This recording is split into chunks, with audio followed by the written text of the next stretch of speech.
अमेरिकी चुनाव के दौरान ट्रंप ने युद्ध और नेटो सदस्यों की सुरक्षा के नाम पर हो रहे भारी भरकम खर्च को मुद्दा बनाया था। ट्रंप ने चुनाव जीतने के बाद भी नेटो सदस्यों को चेतावनी देते हुए अमेरिका को नेटो से अलग करने वाला बयान दिया था। माना जा रहा है कि ट्रंप के इसी तेवर को पुतिन एक बड़ा मौका मान रहे हैं और यूरोप में हमला करने का प्लान तैयार कर रहे हैं। दूसरी तरफ उम्मीद यह भी है कि पुतिन ट्रंप से सीजफायर पर बात करने की जगह यूक्रेन पर कब्जा करे और सीमा के करीब दूसरे देशों पर हमला करके नेटो को चुनौती दें।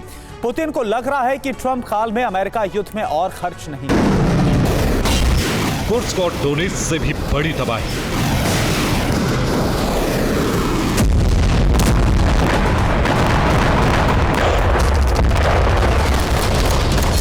यूक्रेन से भी बड़ा सैनिकों का संघार।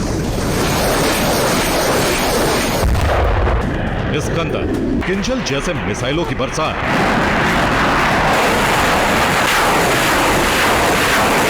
और नाटो देशों के फाइटर जेट का आघात। ट्रंप काल के दौरान एक तरफ रूस यूक्रेन के बीच युद्ध विराम की उम्मीद है, तो दूसरी तरफ एक ऐसे महायुद्ध के संकेत जिसकी आग यूरोप तक फैलेगी।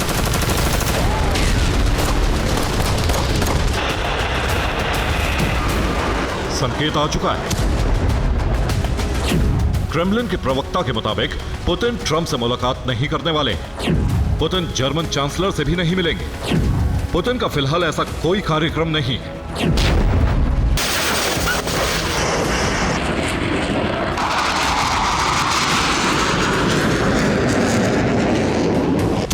क्रेमलिन के इस संदेश से साफ है कि पुतिन को फिलहाल युद्ध विराम या फिर नाटो से बातचीत करने में कोई दिलचस्पी नहीं है।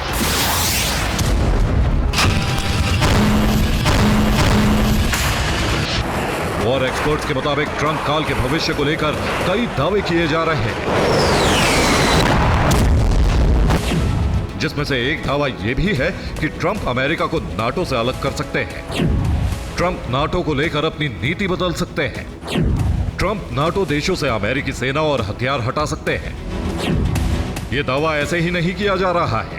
ट्रंप ने चुनाव जीतने के बाद खुद ही एक इंटरव्यू में यह बात कही थी। अगर सदस्य देश अपने वित्तीय दायित्वों को पूरा नहीं करते हैं तो नाटो से अलग होने पर बिल्कुल विचार करें। ट्रंप किन आर्थिक दायित्वों की बात कर रहे हैं यह भी आपको बताएंगे, लेकिन पहले जान लीजिए कि पुतिन इसे एक बड़े मौके की तरह देख रहे हैं, तो दूसरी तरफ नाटो देशों में खलबली मची है। एक तरफ क्रेमलिन का बयान है पुतिन जर्मन चांसलर शोल्ज से नहीं मिलने वाले हैं।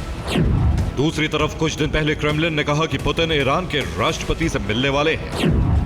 क्रेमलिन से अब खबर आई है कि पुतिन का ट्रंप से मिलने का कोई कार्यक्रम नहीं है, लेकिन कुछ दिन पहले ही तय हो चुका है कि 2025 में पुतिन शी जिनपिंग से मिलने वाले हैं।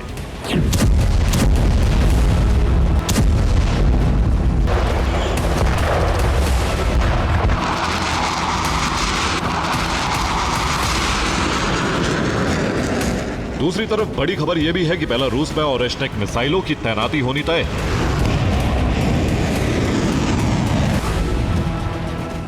बेलारूस में रूस के परमाणु हथियार पहले से तैनात हैं।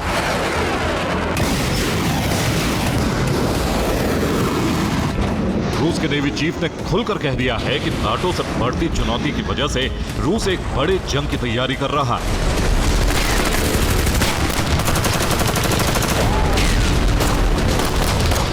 रूस की नेवी लगातार खुद को मजबूत कर रही है।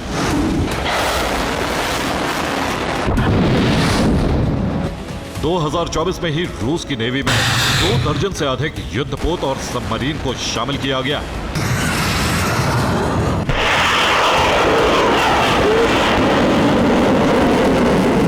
रूस में नेटो से आर पार की तैयारी चल रही है। रूसी नेवी चीफ के मुताबिक 2024 में रूस की नौसेना में कई पनडुब्बी समेत कुल 30 युद्धपोत शामिल किए गए। रूसी नेवी को एक डीजल इलेक्ट्रिक पनडुब्बी भी मिली है।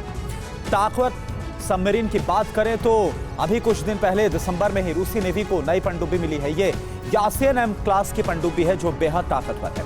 यासिन एम क्लास की जो पनडुब्बी है उसकी संख्या अब 4 हो गई है।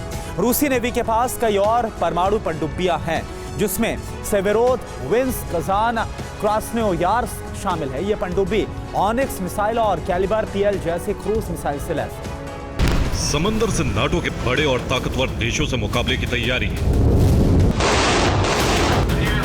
लेकिन युद्ध के आगाज को लेकर वॉर एक्सपर्ट्स की थ्योरी अलग है।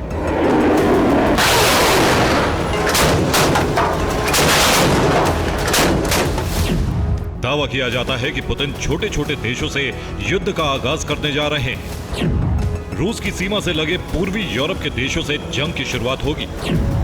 रूस की सेना ने अपनी सीमा के करीब से ही नाटो को चुनौती देने का फैसला किया है। यानी रूस की पनडुब्बी और युद्धपोत छोटे छोटे देशों की मदद के लिए आगे बढ़ने वाले नाटो के बड़े देशों पर दबाव बनाने के लिए तैनात रहेंगे। तो वहीं रूस की सेना अपनी सीमा में रहकर ही युद्ध की शुरुआत करेगी।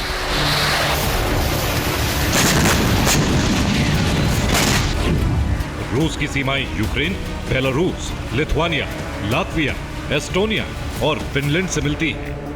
यानी फिनलैंड और रूस के बीच कोई बफर जोन नहीं है, सीधे सीधे रूस का पड़ोसी देश है। कुछ रिपोर्ट में दावा है कि फिलहाल रूस की सेना फिनलैंड और एस्टोनिया में हमले की तैयारी कर रही है। पुतिन को लग रहा है कि ट्रंप यूरोप के छोटे देशों में युद्ध में दखल नहीं देंगे। ट्रंप नाटो से पल्ला झाड़ने की बात चुनाव जीतने के बाद क्यों कर रहे हैं, यह आपको अब बताते हैं। अमेरिका ने यूक्रेन में भारी भरकम खर्च किया है। छोटे बाल्टिक देशों की सुरक्षा पर भी बहुत खर्च किया जा रहा है।